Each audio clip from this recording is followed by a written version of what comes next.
ಜೀವನ್ಮುಕ್ತ ಮಹಾತ್ಮರನ್ನು ನಮಿಸಿ ಈ ಗೋಷ್ಠಿಯ ವ್ಯವಸ್ಥಾಪಕರೇ, ನಿರ್ದೇಶಕರೇ, ಸೋದರಿಯರೇ ಹಾಗೂ ಸೋದರರೇ, ನನ್ನ ಪಾಲಿಗೆ ಬಂದಿರತಕ್ಕಂಥ ವಿಷಯ ಜ್ಞಾನವು ಹೇಗೆ ಲಭ್ಯವಾಗುತ್ತದೆ ಅಂತೇಳಿ. ಈ ಒಂದು ವ್ಯಾಸಂಗ ಗೋಷ್ಠಿಯ ಪ್ರಧಾನ ಶೀರ್ಷಿಕೆಯೇ ಜ್ಞಾನವೇ ಮೋಕ್ಷಕ್ಕೆ ಸಾಧನ ಅಂತಕ್ಕಂಥ ವಿಷಯವಾಗಿ ಅದಕ್ಕೆ ಪೂರಕವಾಗಿರ್ತಕ್ಕಂಥ ವಿಷಯಗಳನ್ನೇ ಹೆಣೆದು ಜ್ಞಾನದ ಬಗ್ಗೆ ಸರಿಯಾದ ಮಾಹಿತಿಯನ್ನು ಒದಗಿಸೋದಕ್ಕೋಸ್ಕರ ನಿರ್ದೇಶಕರು ಸಾಕಷ್ಟು ಶ್ರಮ ವಹಿಸಿದ್ದಾರೆ. ಅದರಂತೆ ನೀವು ನಿನ್ನೆಯಿಂದ ಪ್ರಾರಂಭವಾದ ಗೋಷ್ಠಿಯಲ್ಲಿ ಉದ್ಘಾಟನಾ ಭಾಷಣದಿಂದ ಹಿಡಿದು ಇಲ್ಲಿಯವರೆಗೂ ನೀವು ಕೇಳಿರ್ತಕ್ಕಂಥ ವಿಷಯಗಳನ್ನು ನೋಡಿದರೆ ಮಾನವನಿಗೆ ಆಧ್ಯಾತ್ಮಿಕತೆಯ ಅಗತ್ಯ,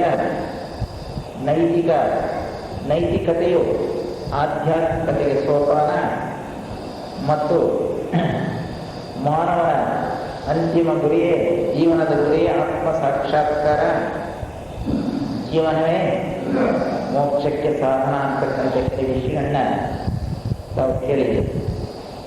ಇವುಗಳನ್ನೆಲ್ಲ ನೋಡಿದರೆ ಒಂದು ಚಿತ್ರ ನಮ್ಮ ಕಣ್ಮುಂದೆ ಬರುತ್ತೆ. ಏನು ಅಂತ ಹೇಳಿದರೆ, ಇದುವರೆಗೂ ಸೃಷ್ಟಿ ಆದಿಯಿಂದ ಇಲ್ಲಿಯವರೆಗೂ ಪರಮಾತ್ಮ ನಮ್ಮನ್ನು ಬೆಳೆಸಬೇಕು ಅಂತ ಹೇಳಿ ನಮ್ಮ ಹಾಗೆ ಇದು ಮುಂದೆ ಹೋಗಿರತಕ್ಕಂಥ ಋಷಿಮುನಿಗಳಿಂದ ಕೊಟ್ಟಂತಹ ಬೋಧೆಯನ್ನು, ಧರ್ಮ ವಿಚಾರಗಳನ್ನು, ಹಿತೋಪದೇಶಗಳನ್ನು, ಮಾರ್ಗದರ್ಶನವನ್ನು ನಾವು ಮೂರು ಭಾಗವಾಗಿ ಮಾಡಬಹುದು.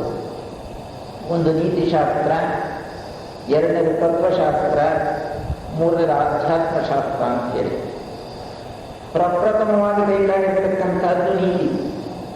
ಶೀಲ ಸ್ವಭಾವ ಸರಿ ಹೋಗದಲೇ ಎಷ್ಟು ಉನ್ನತ ಮಟ್ಟದ ಸಾಧನೆಯನ್ನು ಕೈಗೊಂಡರೂ ಸಹ ಅದು ನೀರನ್ನು ಹೋಮ ಮಾಡಿದ ಹಾಗೆ.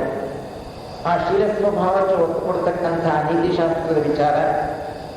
ಹಾಗೆಯೇ ನಾನು ಯಾರೋ ಪರಮಾತ್ಮ ಯಾರೋ, ನನಗೂ ಪರಮಾತ್ಮನಿಗೆ ಸಂಬಂಧ ಅಂತ ಹೇಳಿ ತತ್ವ ವಿಚಾರವನ್ನು ಮಾಡತಕ್ಕಂಥ ಬೆಳಕು. ಇಷ್ಟೆಲ್ಲ ಆದಮೇಲೆ ಆಧ್ಯಾತ್ಮ ಜೀವನವನ್ನೇ ತನ್ನ ಗುರಿಯಾಗಿಟ್ಕೊಂಡು ಸಾಕ್ಷಾತ್ಕಾರವನ್ನು ಹೊಂದೋದಕ್ಕೋಸ್ಕರ ಮಾಡತಕ್ಕಂತಹ ಸತತ ಪ್ರಯತ್ನ, ಇದು ಎಲ್ಲ ಧರ್ಮಬೋಧಗಳಲ್ಲೂ ಕಾಣತಕ್ಕಂಥ ವಿಷಯ. ಹಾಗೆಯೇ ಇಲ್ಲಿ ನೀತಿಶಾಸ್ತ್ರಕ್ಕೆ ಸಂಬಂಧಪಟ್ಟ ವಿಷಯಗಳನ್ನು ನಾವು ಆಗ ಕೇಳಿದ್ದೀವಿ. ತತ್ವಶಾಸ್ತ್ರಕ್ಕೆ ಸಂಬಂಧಪಟ್ಟಂಥ ವಿಷಯವನ್ನು ಸಹ ಪ್ರಸ್ತಾಪ ಮಾಡ್ತಾ ಇದ್ದೀವಿ. ಈಗ ಸಾಧಕ ಆಧ್ಯಾತ್ಮ ಜೀವಿಯಾಗಿ ಹೇಗೆ ಮುಂದುವರಿಯಬಹುದು, ಅಂಥ ಜ್ಞಾನ ನಾವು ಲಭ್ಯ ಮಾಡಿಕೊಳ್ಳೋದು ಹೇಗೆ ಅಂತಕ್ಕಂಥ ವಿಷಯಕ್ಕೆ ನಾವು ಬಂದಿದ್ದೀವಿ. ಜ್ಞಾನವು ಹೇಗೆ ಲಭ್ಯವಾಗುತ್ತದೆ ಅಂತಕ್ಕಂಥ ವಿಷಯದಲ್ಲಿ ಜ್ಞಾನ ಅಂತ ಹೇಳಿದ್ರೆ ಯಾವುದು? ಸಾಕಷ್ಟು ಇರ್ತಕ್ಕಂಥವರಿಗೆಲ್ಲ ಯಾವ ಜ್ಞಾನ ಅಂತ ನಾವು ಹೇಳಬೇಕಾಗಿಲ್ಲ. ಇಲ್ಲಿರ್ತಕ್ಕಂಥವರೆಲ್ಲ ನ್ಯಾಸಮಿತಿ ಸದಸ್ಯರು, ಇದರ ಬಗ್ಗೆ ಪರಿಚಯ ಮಾಡಿಕೊಂಡಿರ್ತಕ್ಕಂಥವರು, ಜೀವನದಲ್ಲಿ ಸಾಕಷ್ಟು ಉತ್ತಮವಾದ ನಡವಳಿಕೆಯನ್ನು ಅನುಸರಿಸಬೇಕು ಅಂತ ಹೇಳಿ ತೀರ್ಮಾನ ಮಾಡಿ ಬಂದಿರ್ತಕ್ಕಂಥವರೇ ನಾವೆಲ್ಲ ಆಧ್ಯಾತ್ಮ ಜೀವಿಗಳಾಗಬೇಕು ಅಂತಕ್ಕಂಥವರು, ಇತಿಹಾಸದಲ್ಲಿ ಸದಸ್ಯರಾಗಿರ್ತಕ್ಕಂಥವರೆಲ್ಲ ನಾವು ಬೆಲೆ ಕೊಡ್ತಕ್ಕಂಥದ್ದು ಯಾವ ಜ್ಞಾನಕ್ಕೆ, ಆ ಜ್ಞಾನ ಲಭ್ಯ ಮಾಡ್ಕೊಳ್ಳೋದು ಹೇಗೆ ಅಂತ ಪ್ರಸ್ತಾಪ ಮಾಡೋಣ. ಆತ್ಮಜ್ಞಾನ ಎಲ್ಲ ಜ್ಞಾನಗಳಲ್ಲೂ ಶ್ರೇಷ್ಠವಾದಂತಹ ಜ್ಞಾನ. ಇವತ್ತು ಪ್ರಪಂಚದಲ್ಲಿ ಅನೇಕ ವಿಷಯಗಳ ಬಗ್ಗೆ ಜ್ಞಾನ ಅನೇಕ ದಿಕ್ಕುಗಳಲ್ಲಿ, ಅನೇಕ ಕ್ಷೇತ್ರಗಳಲ್ಲಿ ನಾನಾರೂಪವಾಗಿ ಹೆಚ್ಚುತ್ತಾ ಇದೆ. ಜ್ಞಾನ ಭಂಡಾರಕ್ಕೆ ಕೊರತೆಯೇ ಇಲ್ಲ ಪ್ರಪಂಚದಲ್ಲಿ. ಯಾವ ಒಂದೊಂದು ಕ್ಷೇತ್ರದಲ್ಲಿ ತೆಗೆದುಕೊಂಡರೂ ಸಹ ಒಂದೊಂದೇ ವಿಷಯದ ಮೇಲೆ ನೈಪುಣ್ಯತೆಯನ್ನು ಹೊಂದತಕ್ಕಂತಹ ಸಾಧ್ಯತೆ ಇವತ್ತಿದೆ. ಒಂದು ವೈದ್ಯಕೀಯ ಕ್ಷೇತ್ರ ತೆಗೆದುಕೊಳ್ಳಿ, ಒಂದು ಆರೋಗ್ಯ ಕ್ಷೇತ್ರ ತೆಗೆದುಕೊಳ್ಳಿ, ಅಥವಾ ಒಂದು ಕಲೆ ಕ್ಷೇತ್ರವನ್ನು ತೆಗೆದುಕೊಳ್ಳಿ, ಅಥವಾ ಸಾಮಾಜಿಕ ಕ್ಷೇತ್ರವನ್ನು ತೆಗೆದುಕೊಳ್ಳಿ, ಅಥವಾ ವ್ಯವಹಾರವನ್ನೇ ನೀವು ಚಿಂತಿಸಿ, ಆಯಾ ವಿಷಯಗಳಲ್ಲಿ ಸಾಕಷ್ಟು ಜ್ಞಾನವನ್ನು ಪಡ್ಕೊಳ್ತಕ್ಕಂತಹ ವಿಷಯಗಳು ದಂಡಿಯಾಗಿ ಹೋಗ್ತಾ ಇದೆ ಪ್ರಪಂಚದಲ್ಲಿ. ಇಷ್ಟೆಲ್ಲ ಆದರೂ ಸಹ ಮನುಷ್ಯ ಸಮಾಧಾನವಾಗಿದ್ದಾನೆ ಅಂತ ಹೇಳಿದ್ರೆ ನೀವೇ ಉತ್ತರ ಕೊಡಬೇಕಾಗಿದೆ. ಸಾಮಾನ್ಯವಾಗಿ ಯಾರೂ ಸಮಾಧಾನವಿಲ್ಲ ಅಂತ ಹೇಳ್ತಕ್ಕಂಥ ಸ್ಥಿತಿಯೇ ಕಾಣಿಸ್ತಾ ಇದೆ. ಏಕೆ ಅಂತ ಹೇಳಿದ್ರೆ, ಯಾವ ಜ್ಞಾನವನ್ನು ಹೊಂದಿದರೆ ಪೂರ್ಣ ಜಂಜಾಟದಲ್ಲಿ ಬಿಡುಗಡೆ ಆಗ್ತೀವೋ, ಯಾವ ತಿಳುವಳಿಕೆಯನ್ನು ಹೊಂದಿದರೆ ನಾವು ಮುಂದೆ ಮುಂದೆ ಸಾಗಿ ಲೋಕವನ್ನು ಪ್ರವೇಶಿಸಬಹುದು, ಅಥವಾ ಯಾವ ತಿಳುವಳಿಕೆಯಿಂದ ನಾವು ಪೂರ್ಣ ಸಮಾಧಾನ ಸ್ಥಿತಿಯನ್ನು ಹೊಂದಬಹುದೋ ಅಂತಹ ಜ್ಞಾನವೇ ಆತ್ಮಜ್ಞಾನ ಅಥವಾ ಆಧ್ಯಾತ್ಮ ಜ್ಞಾನ ಅಂತ ಹೇಳ್ತಾರೆ. ಇಂತಹ ಜ್ಞಾನವನ್ನು ರಚನೆ ಮಾಡುವುದು ಹೇಗೆ ಅಂತಕ್ಕಂಥದ್ದು ಈಗಿನ ವಿಷಯ. ಅನೇಕ ವಿಷಯಗಳ ಕಡೆ ನಮ್ಮ ಗಮನ ಹೋದರೂ ಸಹ ಆ ಎಲ್ಲ ವಿಷಯಗಳು ಸಹ ಇಲ್ಲಿಂದಲೇ ಹೋದರೆ ಅದಕ್ಕೆ ಬೆಲೆ ಇಲ್ಲ. ಆಧ್ಯಾತ್ಮ ವಿಜ್ಞಾನ ಅಂತ ಹೇಳುವ ಮಾತಿದೆ. ವಿದ್ಯೆಗಳೆಲ್ಲ ಶ್ರೇಷ್ಠವಾದ ವಿದ್ಯೆ ಆತ್ಮವಿದ್ಯೆ, ಆತ್ಮಜ್ಞಾನ ಅಂತ ಹೇಳಿ ಎ ಕೃಷ್ಣಮೂರ್ತಿಯವರು ಕೆಲವು ಪ್ರಶ್ನೋತ್ತರ ಸಮಯದಲ್ಲಿ ಒಂದು ಮಾತು ಹೇಳ್ತಾರೆ. ಒಂದು ಪ್ರಶ್ನೆಗೆ ಉತ್ತರ ಕೊಡ್ತಕ್ಕಂಥ ಸಂದರ್ಭದಲ್ಲಿ ಮನುಷ್ಯ ನರಳಾಗ್ತಾ ಇರ್ತಕ್ಕಂಥ ಈ ಸ್ಥಿತಿಯನ್ನು ಪರಿಹಾರ ಮಾಡೋದಕ್ಕೆ, ಅವನು ಎದುರಿಸ್ತಾ ಇರ್ತಕ್ಕಂಥ ಸಮಸ್ಯೆಗಳನ್ನೆಲ್ಲ ಬಿಡಿಸ್ಕೊಳ್ಳೋದಕ್ಕೆ, ತಾನು ಎದುರುಗೊಳ್ತಾ ಇರ್ತಕ್ಕಂಥ ಸನ್ನಿವೇಶಗಳನ್ನ ಸರಿಯಾದ ರೀತಿಯನ್ನ ವಿಚಾರ ಮಾಡೋದಕ್ಕೆ ಆತ್ಮಜ್ಞಾನ ಒಂದೇ ಸರಿಯಾದ ಮದ್ದು ಅಂತ ಹೇಳ್ತಾರೆ. ಅಂದಮೇಲೆ ಅಂತಹ ಆತ್ಮಜ್ಞಾನ ಇದುವರೆಗೂ ನಾವು ಕೇಳಿದ ಭಾಷೆಗಳಲ್ಲಿ ಸಾಕ್ಷಾತ್ಕಾರಕ್ಕೆ ಪೂರಕವಾಗಿರ್ತಕ್ಕಂಥ ಜ್ಞಾನ ಯಾವುದು ನಮ್ಮ ಮೋಕ್ಷಕ್ಕೆ ಸಾಧನವಾಗಿದೆಯೋ ಆ ಜ್ಞಾನ ಆತ್ಮಜ್ಞಾನ ಅಂತ ನಿರ್ಣಯಕ್ಕೆ ಬಂದರೆ, ಅಂತ ಆತ್ಮಜ್ಞಾನವನ್ನ ಪಡ್ಕೊಳ್ತಕ್ಕಂಥದ್ದು ಹೇಗೆ ಅಂತಕ್ಕಂಥದ್ದೇ ಈ ವಿಷಯ. ಈ ವಿಷಯದನ್ನ ಸನತ್ಸುಜಾತಿಯ ಅಂತಕ್ಕಂಥ ಗ್ರಂಥವನ್ನು ಈ ಗೋಷ್ಠಿಗೋಸ್ಕರ ಹಾಕಿಕೊಂಡಿದ್ದಾರೆ. ಸನತ್ಸುಜಾತಿಯ ಗ್ರಂಥ ಭಗವದ್ಗೀತೆ ಎಷ್ಟು ಆಧ್ಯಾತ್ಮ ಅಂತ ಬೆಳಕನ್ನು ಕೊಡಬಹುದೋ ಅಷ್ಟೇ ಆಧ್ಯಾತ್ಮ ಬೆಳಕನ್ನ ಇನ್ನು ಚಿಕ್ಕದಾದಂತಹ ರೀತಿಯಲ್ಲಿ ಕೊಡೋದಕ್ಕೆ ಪ್ರಯತ್ನ ಪಟ್ಟಿದೆ. ಶಂಕರರು ಮೊದಲಾದಂಥವರಲ್ಲಿ ಭಾಷ್ಯವನ್ನು ಬರೆದ ಭಗವದ್ಗೀತೆ ಕೊಟ್ಟಷ್ಟು ಪ್ರಾಶಸ್ತ್ಯವನ್ನೇ ಕೊಟ್ಟಿದ್ದಾರೆ. ಹೇಗೆ ಭಗವದ್ಗೀತೆ ಜೀವನ ಧರ್ಮಯೋಗವಾಗಿ ಬೆಳಗ್ತಾ ಇದೆಯೋ ಹಾಗೆ ಸನತ್ಸುಜಾತಿಯ ಯಾವ ಜ್ಞಾನವನ್ನು ಹೇಗೆ ಪಡ್ಕೋಬೇಕು ಅನ್ನೋದ್ರ ಕಡೆ ನಮ್ಮ ಮಾರ್ಗದರ್ಶನವನ್ನು ನೀಡ್ತಾ ಇದೆ. ಮಹಾಭಾರತದ ಒಂದು ಸಂದರ್ಭ ಒದಗಿದಾಗ ಧೃತರಾಷ್ಟ್ರನ ಮನಸ್ಸು ವ್ಯಾಕುಲದಿಂದ ಕೂಡಿದಾಗ ಆ ವ್ಯಾಕುಲತೆಯ ಮನಸ್ಸನ್ನು ಹೋಗಲಾಡಿಸಿ ಒಂದು ಸಮಸ್ಥಿತಿಯನ್ನು ತರಬೇಕು ಅಂತಕ್ಕಂಥ ಉದ್ದೇಶದಿಂದ ಧೃತರಾಷ್ಟ್ರನ ಇಚ್ಛೆಯನ್ನು ಈಡೇರಿಸಬೇಕು ಅಂತ ಹೇಳಿ ವಿದುರನ ಮುಂದೆ ಅದನ್ನ ಪ್ರಸ್ತಾಪ ಮಾಡಿದಾಗ ವಿದುರ ತನ್ನ ದಿವ್ಯ ದೃಷ್ಟಿಯಿಂದ ಯೋಗ ಶಕ್ತಿಯಿಂದ ಸನತ್ಸುಜಾತರನ್ನು ಬರಮಾಡಿಕೊಂಡು ಅವರಿಂದ ಕೊಡಿಸಿದಂತಹ ಬೋಧೆ ಈ ಜ್ಞಾನದ ವಿಷಯವಾಗಿದೆ. ಆ ವಿಷಯವನ್ನು ನಾವು ನೋಡ್ತಾ ಈ ಜ್ಞಾನ ಪ್ರಾಪ್ತಿ ಏನು ಮಾಡ್ಬೇಕು, ನಾವಿಲ್ಲಿರ್ತಕ್ಕಂಥವರೆಲ್ಲ ಪ್ರಾಪಂಚಿಕರೇ, ಯಾರು ಸಹ ಸಂಸಾರವನ್ನು ಬಿಟ್ಟು ಹೋಗಿರ್ತಕ್ಕಂಥವರೆಲ್ಲ ನಮ್ಮಂತೂ ಆತ್ಮಜ್ಞಾನ ಪಡೆಯುವುದು ಹೇಗೆ ಅನ್ನೋ ವಿಷಯವನ್ನು ನೋಡಿದರೆ ಅದರಲ್ಲಿ ಕೊಟ್ಟಿರ್ತಕ್ಕಂತಹ 3ನೇ ಅಧ್ಯಾಯದಲ್ಲಿ ಜ್ಞಾನವನ್ನು ಪಡ್ಕೊಳ್ಳೋದಕ್ಕೆ ಬೇಕಾಗಿರ್ತಕ್ಕಂತಹ 4 ಅಂಶಗಳನ್ನು ನಮ್ಮ ಮುಂದಿರ್ತಾರೆ. ಆ 4 ಅಂಶಗಳನ್ನು ಮೊಟ್ಟಮೊದಲೇ ಗುರು ಪ್ರಾಪ್ತಿ ಅಂತ ಹೇಳಿ, ಗುರುವನ್ನು ಹೊಂದಬೇಕು ನಾವು. ಅಂದರೆ ಗುರುವನ್ನು ಆಶ್ರಯಿಸಬೇಕು, ಗುರುವನ್ನು ಹುಡುಕೊಂಡು ಹೋಗ್ಬೇಕು ಅಂತ ಹೇಳಿ ಇತಿಹಾಸಕ್ಕೆ ಹೇಳಿದ್ರೆ, ನೀನು ಗುರುವನ್ನು ಹುಡುಕೊಂಡು ಹೋಗ್ಬೇಡ, ನೀನು ಯೋಗ್ಯನಾಗಿ ಗುರುವೇ ನಿನ್ನನ್ನು ಹುಡುಕೊಂಡು ಬರ್ತಾರೆ ಅಂತ ಹೇಳಿ ಆ ವ್ಯವಸ್ಥೆ ಸೊಸೈಟಿ ವಾಸ್ತವದಲ್ಲಿ ಎಷ್ಟು ಮಟ್ಟಿಗೆ ಅಂತ ಹೇಳಿ ನಮಗೆಲ್ಲ ಪರಿಚಯ. ಗುರುಗಳು ಮತ್ತು ಯೋಗ ಬಂದ ಪುಸ್ತಕ ಓದಿರ್ತಕ್ಕಂಥವ್ರಿಗೆಲ್ಲ ಆ ಗುರುಗಳು ಯಾರು ನಿಜವಾಗಿ ಎಲ್ಲಿದ್ದಾರೆ, ಅವರು ಎಷ್ಟು ಮಟ್ಟಿಗೆ ಈ ಸಂಸ್ಥೆ ಹಿಂದೆ ನಿಂತುಕೊಂಡು ಪ್ರಪಂಚ ಕಲ್ಯಾಣಕ್ಕೋಸ್ಕರ ರಕ್ಷಕರ ಕೆಲಸ ಮಾಡ್ತಾ ಇದ್ದಾರೆ, ಅವರನ್ನು ಪ್ರಾಪ್ತಿ ಮಾಡಿಕೊಂಡು ಅವರ ಹತ್ರ ಹೋಗ್ತಕ್ಕಂಥ ವಿಧಿ ವಿಧಾನಗಳೇನು, ಎಂಥ ಪವಿತ್ರವಾದಂಥ ಶುದ್ಧ ಜೀವನವನ್ನು ನಾವು ಅದಕ್ಕೋಸ್ಕರ ನಡೆಸಬೇಕಾಗುತ್ತೆ, ಇವೆಲ್ಲ ವಿಷಯಗಳು ಸಹ ತಮ್ಮ ಗಮನದಲ್ಲಿವೆ. ಈ ಸ್ಥಿತಿಯಲ್ಲಿ ನಾವು ಗುರು ಪ್ರಾಪ್ತಿ ಅಂತಕ್ಕಂಥದ್ದನ್ನ ಹೊರಗಿನ ಪ್ರಪಂಚದಲ್ಲಿ ಹುಡುಕೊಂಡೋಗಿ ಪ್ರಕಟ ಗುರುವನ್ನು ಆರಿಸಿಕೊಳ್ಳೋದಕ್ಕಿಂತ ನಿಜವಾದ ಗುರುವನ್ನು ನೋಡ್ತಕ್ಕಂತಹ ದಾರಿಯನ್ನು ನಮ್ಮನ್ನು ಕೊಂಡೊಯ್ಯದೇ ಇತಿಹಾಸಕ್ಕೆ ವಾಂಗ್ಮಯ.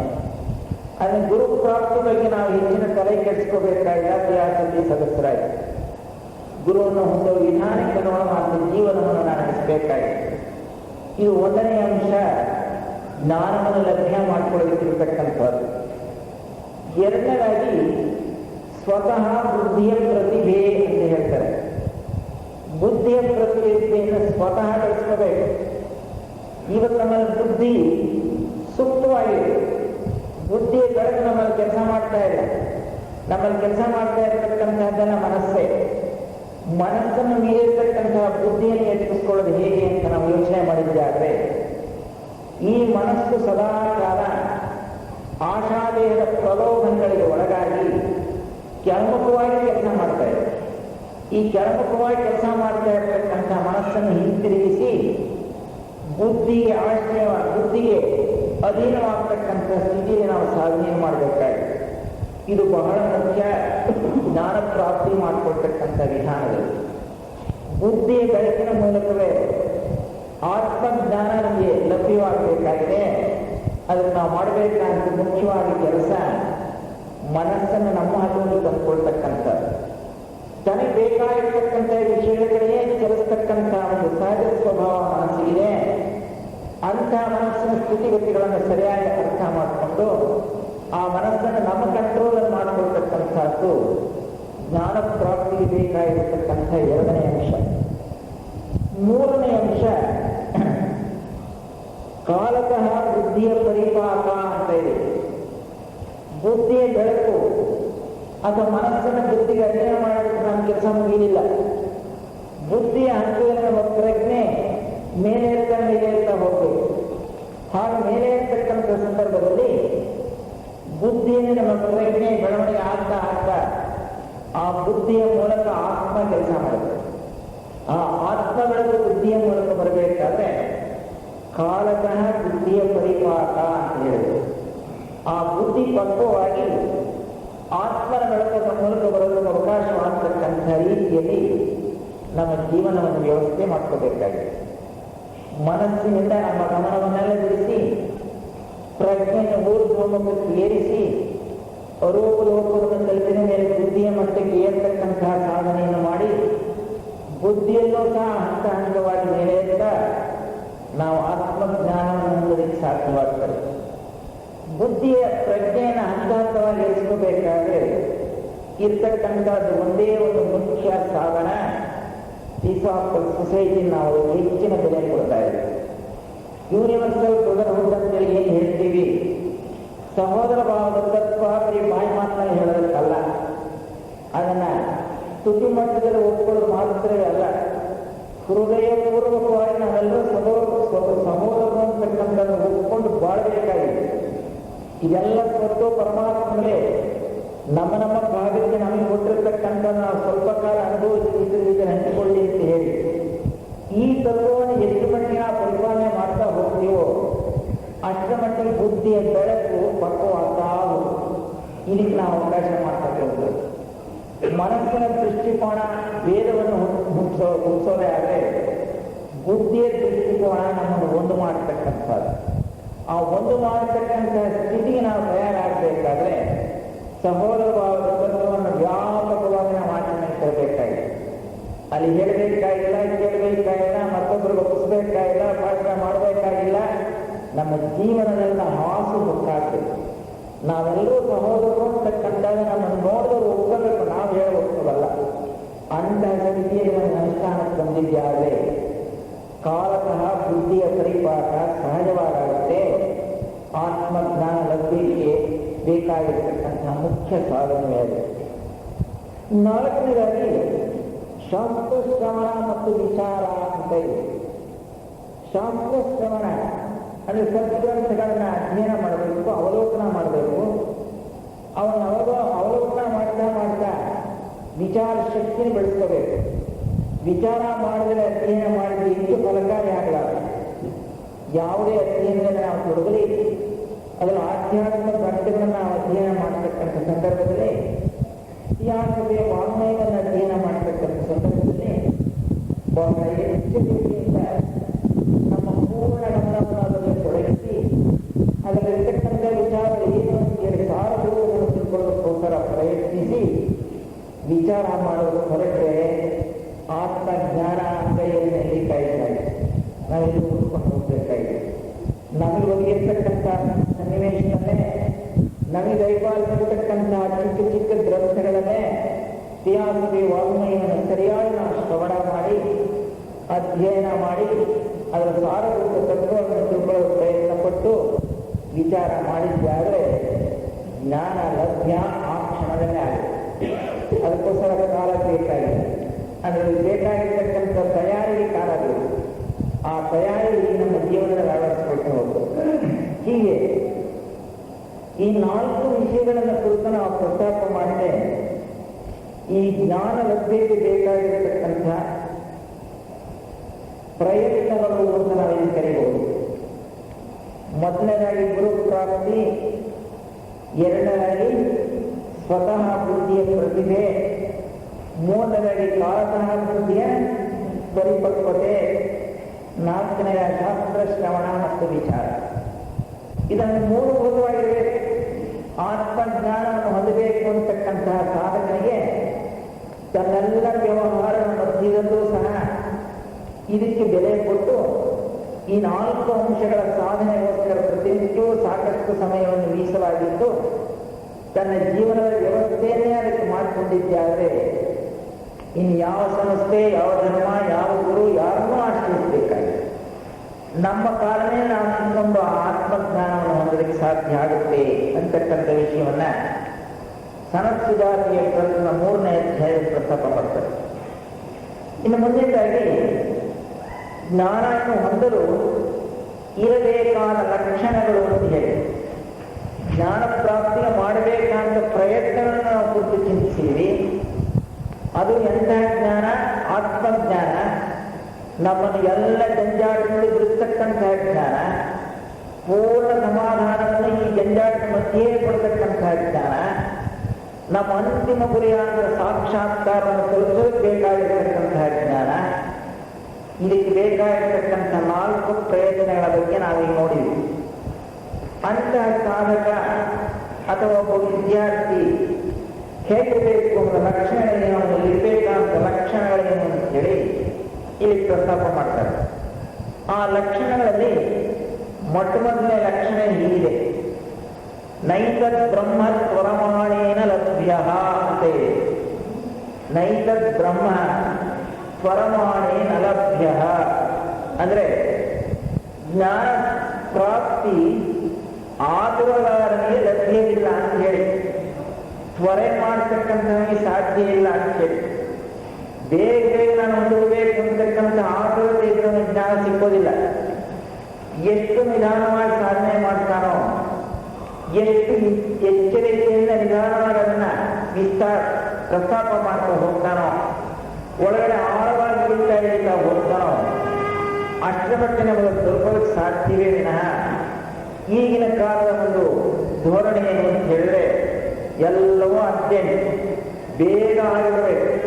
4 ದಿವಸದಲ್ಲಾಗೋ ಕೆಲಸ 1 ದಿವಸದಲ್ಲಾಗಬೇಕು, 1 ದಿವಸದಲ್ಲಾಗೋ ಕೆಲಸ 1 ಗಂಟೆನೇ ಆಗಬೇಕು, 1 ಗಂಟೆಲಾಗೋ ಕೆಲಸ 10 ನಿಮಿಷದಲ್ಲೇ ಮಾಡಿಸ್ಬೇಕು ಅಂತ ಹೇಳಿ ಇವತ್ತು ಅರ್ಜೆಂಟಿಗೆ ಹೆಚ್ಚಿನ ಪ್ರಾಶಸ್ತ್ಯ ಕೊಡ್ತಾ ಇದೆ ಸಮಾಜದಲ್ಲಿ. ಇದು ಸಾಕಷ್ಟು ಕಡಿಮೆ ಆಗಬೇಕು. ನಿಧಾನ ಅಂತಕ್ಕಂಥದ್ದು ನಮ್ಮ ಜೀವನದಲ್ಲಿ ಹಾಸು ಹೊಕ್ಕಾಗಬೇಕು. ಅದಕ್ಕೆ ಒಂದು ಕಡೆ ಹೇಳ್ತಾರೆ, ಆತುರಗಾರನಲ್ಲಿ ಬುದ್ಧಿಮಂತು ಅಂತ. ಆತುರ ಪಡ್ತಕ್ಕಂಥ ಬುದ್ಧಿ ಕಮ್ಮಿ ಅಂತ. ಆತುರ ಅಂತ ಮಾಡೋಕ್ಕೆ ಸಾಧ್ಯನೇ ಇಲ್ಲ.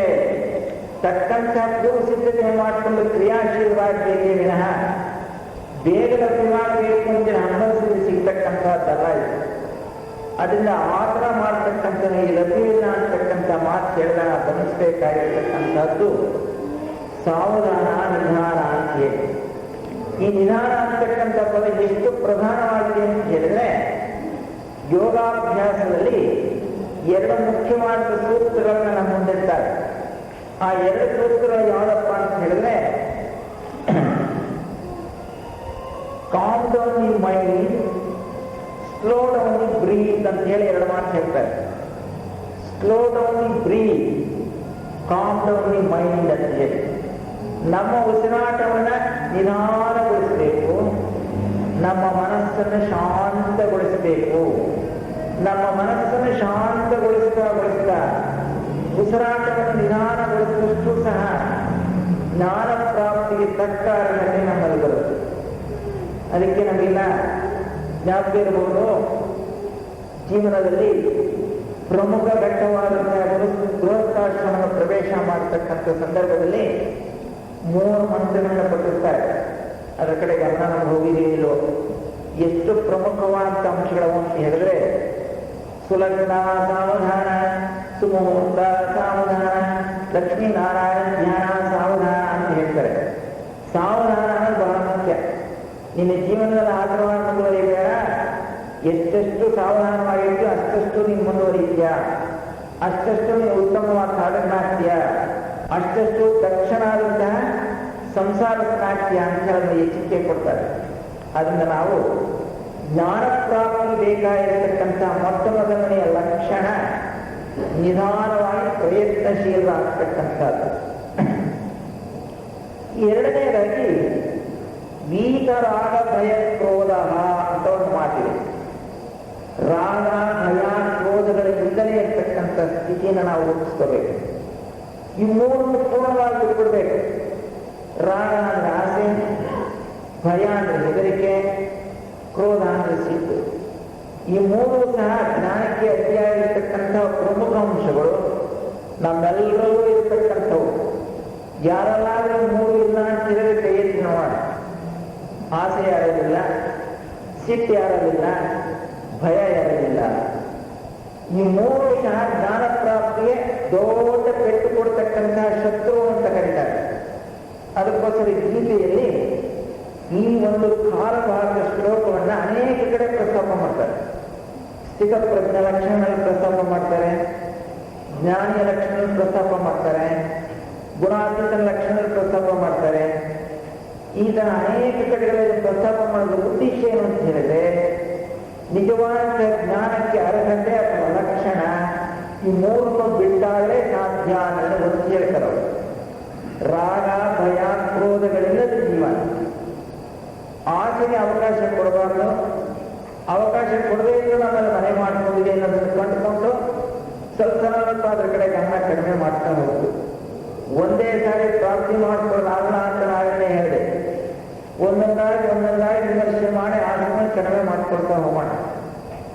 ಭಯವನ್ನು ನಿವಾರಣೆ ಮಾಡ್ಕೊಳ್ತಾ ಹೋಗೋಣ. ಸಿಟ್ಟನ್ನು ಕಡಿಮೆ ಮಾಡ್ತಾ ಹೋಗೋಣ. ಈ ಮೂರಕ್ಕೂ ಇತಿಹಾಸವೇ ವಾಂಗ್ಮಯದಲ್ಲಿ ಹೇಗೆ ಸಾಧನೆ ಮಾಡಬೇಕು ಅಂತ ಹೇಳ್ತಾ ಈ ಮೂರಕ್ಕೂ ವಿರುದ್ಧವಾದ ಸುವರ್ಣ ಅಭ್ಯಾಸ ಮಾಡುವಂತ ಇತಿಹಾಸ ಹೇಳುತ್ತೆ. ಆಸೆ ಇದೆಯಾ, ಉದಾರತ್ವವನ್ನು ಅಭ್ಯಾಸ ಮಾಡ್ತಾವ, ಆಸೆ ಕಡಿಮೆ ಆಗ್ತಾ ಹೋಗುದು. ನಿಮಗೆ ಭಯ ಇದೆಯಾ, ಧೈರ್ಯವನ್ನು ರೂಪಿಸ್ಕೊಳ್ತಾ ಹೋಗುವುದು ಕಡಿಮೆ ಆಗುತ್ತೆ. ಭಯವನ್ನು ಕುರಿತು ಚಿಂತೆ ಮಾಡಬೇಕಾದ್ರೇನು, ಏನಪ್ಪಾ ಭಯ ಇಷ್ಟೊಂದು ತೊಂದರೆ ಕೊಡ್ತಾ ಇದ್ದಾನೆ ಅಂತ ಹೇಳಿ ಮತ್ತಷ್ಟು ಖುಷಿ ಸಿಗುತ್ತೆ ಅದಕ್ಕೆ.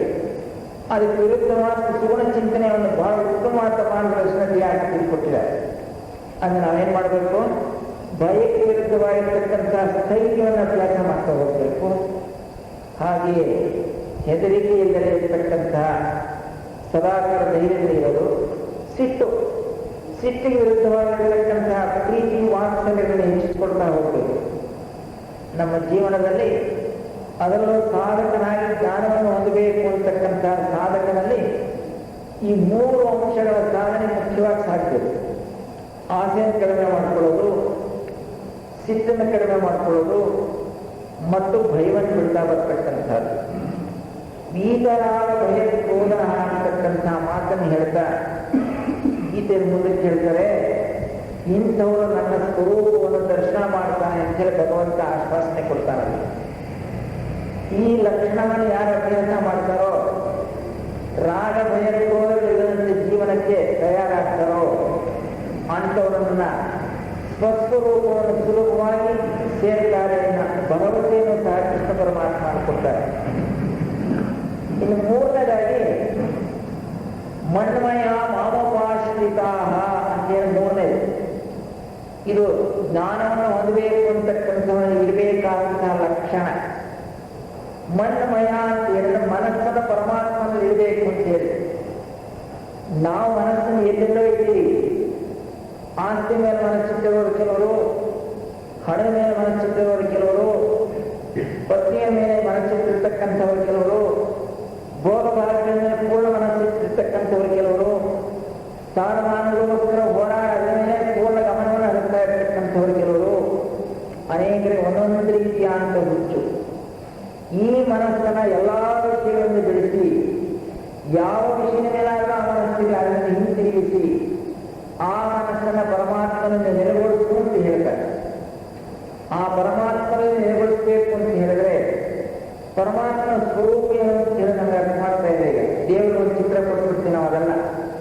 ನಿಜವಾದ ದೇವರು ಯಾರು ಅಂತ ಹೇಳೋದು ಇತಿಹಾಸ ದಿವಾಂಗದಲ್ಲಿ, ಇತಿಹಾಸದ ನಿಜ ಸ್ವರೂಪ ಅತೀತ ಇತಿಹಾಸಕ್ಕೆ ಅಂತಕ್ಕಂಥ ಪುಸ್ತಕದಲ್ಲಿ ದೇವರ ಸ್ಪಷ್ಟ ಚಿತ್ರವನ್ನ, ನಮ್ಮ ಕಲ್ಪನೆಯನ್ನ ಅಲ್ಲ ಅಂತ ಹೇಳಿ ನಿಜವಾದ ದೇವರ ಸ್ವರೂಪವನ್ನು ತಿಳಿಸೋದಕ್ಕೋಸ್ಕರ ಪ್ರಯತ್ನ ಪಟ್ಟಿದ್ದಾರೆ ನಮ್ಮ H.B. Blavatsky. ಆ ಹಿನ್ನೆಲೆಯಲ್ಲಿ ನಾವು ನಮ್ಮ ಮನಸ್ಸನ್ನು ಪೂರ್ಣವಾಗಿ ದೇವರಲ್ಲಿರಬೇಕು ಅಂತ ಹೇಳಿದ್ರೆ, ನಿರಾಕಾರ ನಿರ್ಗುಣ ದೇವರು ಅಂತ ಹೇಳಿದ್ರೆ ಅವನ ಯೋಜನೆಯಲ್ಲಿ ತೊಡಗಿಸಬೇಕು ಅಂತ ಹೇಳಿ. ಅವನ ಯೋಜನೆ ಯಾವುದು? God has a plan that plans evolution ಅಂತಾರೆ. ಅವನ ಯೋಜನೆಯೇ ಎಲ್ಲರ ಉದ್ಧಾರ.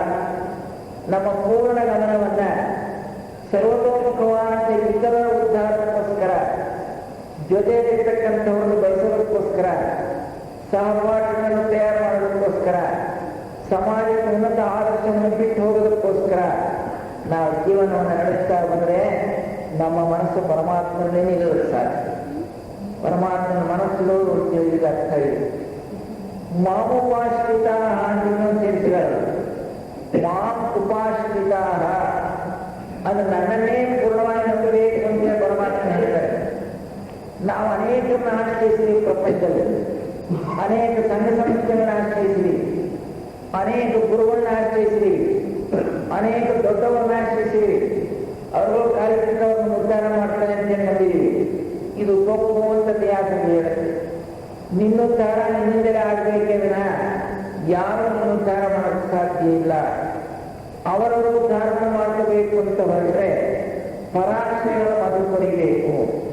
ಪರಾಶ್ರಯಗಳ ತೊರೆಯೋದು ಅಂತ ಹೇಳಿದ್ರು ಒಂದೇ, ಆ ಪರಮಾತ್ಮನ ಪೂರ್ಣ ಆಶ್ರಯವನ್ನು ಹೊಂದುವುದು ಅಂತ ಹೇಳಿದ್ರು ಒಂದೇ.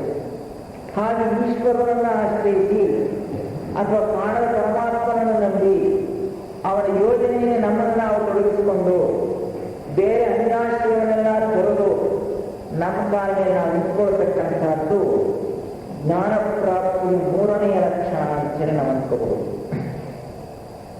ಇನ್ನು ನಾಲ್ಕನೇದಾಗಿ ಬಹುಮುಖ್ಯವಾಗಿರ್ತಕ್ಕಂಥ ಅಂಶ, ಈ ಒಂದು ವಿಷಯದ ಪೂರ್ಣ ಪಾಠ ಇಲ್ಲಿ ಸಿಗುತ್ತೆ, ಪರಿಶುದ್ಧ ಜೀವನ ಅಂತ ಹೇಳಿ.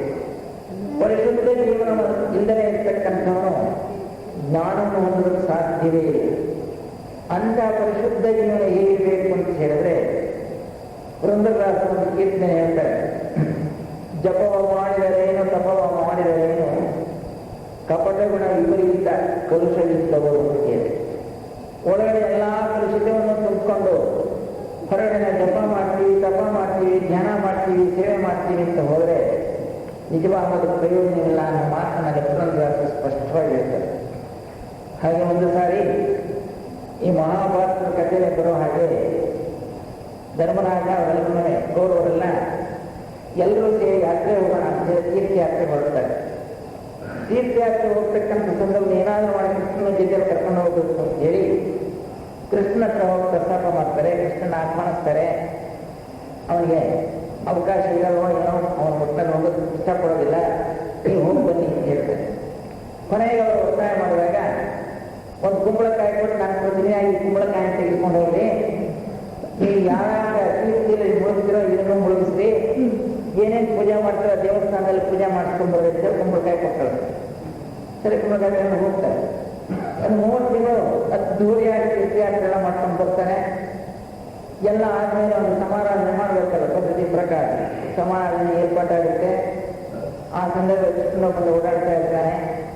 ಆ ಒಳ್ಳೆಯ ಸಮಯ ನೋಡಿಕೊಂಡು ಅವನು ಎಚ್ಚರಿಸ್ತಾರೆ, ನಾನು ಕುಂಬಳಕಾಯಿ ಕೊಟ್ಟಿದ್ದ ಏನಾಯ್ತು ಇದೇ ಅದು ನಾವು ಹೇಳಿದಾಗೆಲ್ಲ ಮಾಡಿದ್ರ, ಬಹಳ ನಿಷ್ಠೆಯಿಂದ ಮಾಡಿದೀವಿ, ಎಲ್ಲ ತೀರ್ಥಗಳನ್ನು ಮುಗಿಸಿದೀವಿ, ಎಲ್ಲ ದೇವಸ್ಥಾನಗಳಲ್ಲಿ ಪೂಜೆ ಮಾಡ್ತಿದೀವಿ, ಎಲ್ಲ ಕ್ಷೇತ್ರಗಳನ್ನು ದರ್ಶನ ಮಾಡ್ತೀವಿ ಅಂತ ಕೇಳಿ ಬಹಳ ಕೆಚ್ಚನೆಯಿಂದ ಹೇಳ್ಕೊಂಡು ಆ ಕುಂಬಳಕಾಯಿ ತೆಗೆದುಕೊಂಡು ಬರ್ತಾರೆ. ಸರಿ, ಎಲ್ಲ ಪ್ರಸಾದ ಪಡಿಸ್ತಾ ಇರ್ತಾರೆ ಸಮಾರಾಧನೆ. ಆ ಕೃಷ್ಣ ಕುಂಬಳಕಾಯಿ ಹೊಡೆದ್ಬಿಟ್ಟು ಎಲ್ಲರೂ ಒಂದು ಸುರ್ಜು ಹಂಚ್ಕೊಂಡು ಬಂದ. ಈ ಕುಂಬಳಕಾಯಿನ ಎರಡು ಬರ್ತಾರೆ, ವಿಷ ಕುಂಬಳಕಾಯಿ, ಸಿಹಿ ಕುಂಬಳಕಾಯಿ ಅಂತ ಹೇಳಿ. ಅದು ವಿಷ ಕುಂಬಳಕಾಯಿ ಎಲ್ಲರೂ ಅಂದ್ಕೊಂಡು ಎಲ್ಲರೂ ಬಾಯಲ್ಲಿ ಹಾಕೊಂಡು ಉಳಿದು ವಿಷ ವಿಷ ಅಂತೇಳಿ.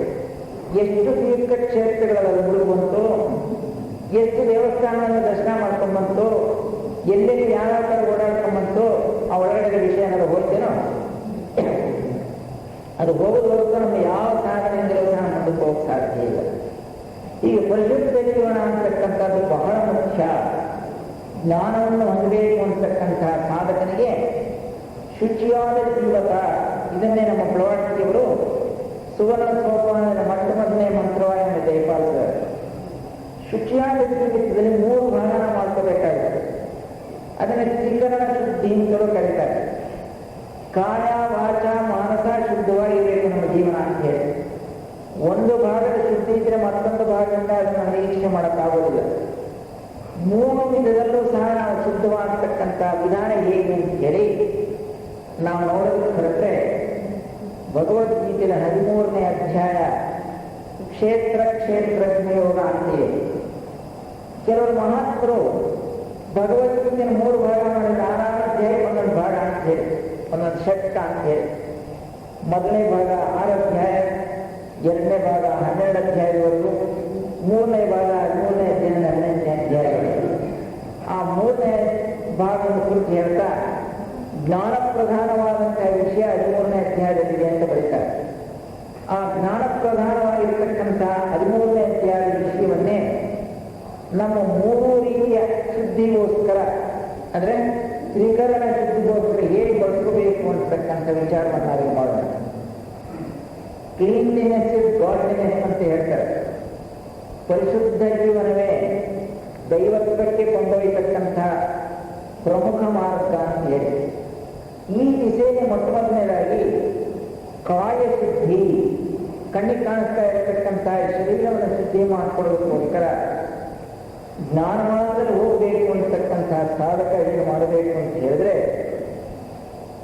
ಶೌಚ, ಸ್ಥೈರ್ಯ, ಆತ್ಮವಿನಿಗ್ರಹ, ವೈರಾಗ್ಯ, ದೋಷ ದರ್ಶನ, ಜನ್ಮ ಮೃತ್ಯು ಜರಾವ್ಯಾಧಿ ದುಃಖ ದೋಷಾಣ ದರ್ಶನ ಅಂತ ಬರುತ್ತೆ.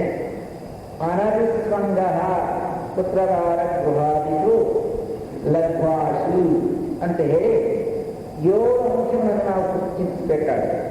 ಯಾಕೆ? ಶರೀರ ಶುದ್ಧಿಗೋಸ್ಕರ ನಾವು ಮಾಡ್ತಾ ಇರ್ತಕ್ಕಂಥ ನಿತ್ಯ ಜೀವಿತದಲ್ಲಿ ಎಚ್ಚರ ವಹಿಸಿ ಈ 7 ಅಂಶಗಳಿಗೆ ಅನುಗುಣವಾದಂತಹ ಬಾಳನ್ನು ಬಾಳಬೇಕಾಗುತ್ತೆ. ಅದರಲ್ಲಿ ಶೌಚ ಅಂತಕ್ಕಂಥ ಶೌಚಾಂಗ ಶುಚಿಯಾಗಿ ನಾವು ಉಡುಪುಗಳನ್ನ ಹಾಕೊಳ್ತಕ್ಕಂಥದ್ದು, ಪ್ರತಿ ದಿವಸ ಸ್ನಾನ ಮಾಡ್ತಕ್ಕಂಥದ್ದು. ಆ ಹುಡುಗನು ಓಡಿ ಹೋಗುತ್ತಾನೆ. 3ನೇ ದಿವಸ ಆ ಹುಡುಗನ ಮನೆ ಸಿಗುತ್ತದೆ. ನೀಲಂ ಲಾವಣ್ಯವನ್ನು ತಮ್ಮ ತಾಯಿಗೆ ಹತ್ತಿದರು. ನಾನೇ ಹೀಗೆ